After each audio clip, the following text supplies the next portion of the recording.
Novi koronavirus je povzročil kar nekaj težav tudi popotnikom in začasno prebivajočim po svetu.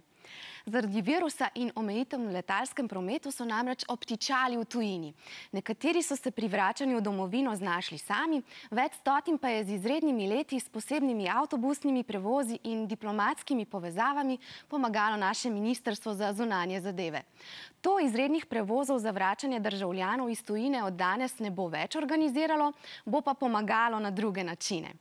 Domov sta se srečno vrnila tudi naslednja dva popotnika.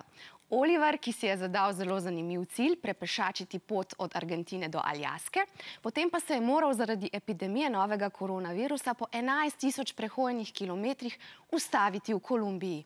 Od tam se je pred 10 dnevi vrnil v Slovenijo. In tu je še Filip, 15-letni košarkar, ki se šola in trenira v Španiji. Zdaj je doma. Dobar dan, moje ime je Filip, prišel sem iz Madrida, kjer obiskujem srednjo šolo in treniram košarko. Verjetno že veste, da je v Španiji kar huda situacija, zato smo se odločili, da kontaktiramo slovensko ambasado v Madridu in s pomočjo nje je bil zrihtan let iz Madrida v Ljubljano. Da še jaz delim z vami mojo zgodbo vračanja iz Južne Amerike v Slovenijo, zdaj v tem času koronavirusa. Sem se odločil, da probam poiskati nek let za domov. Obenem sem še imel pa en večji problem, da medtem ko sem hodil čez Peru, sem spoznal eno psičko. Mislim, na cesti je bila v bistvu ta psička zapuščena, da sem se odločil, da posvojim in od takrat z menoj potuje. Ta psička, ko potuje z menoj, v bistvu nima še vseh papirjev, da bi lahko prišla v Slovenijo, tako da sem jo mogel zdaj dol pustiti. Pustil sem v enem pasjem hotelu, tako da je dobro poskrbljeno za njo.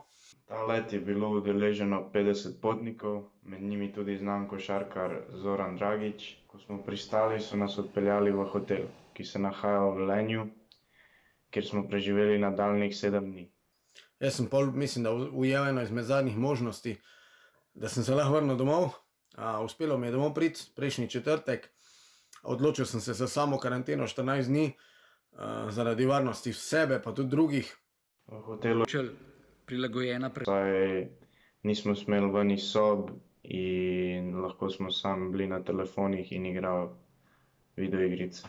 Drugače pa ni bilo nekih problemov, mislim, kar se tiče tekom poti. Slovenska ambasada v Braziliji mi je bila v veliko pomoč. Mislim, da so kar dobro poskrbeli za nas, glede na to, v kolikem času se je vse odvijalo.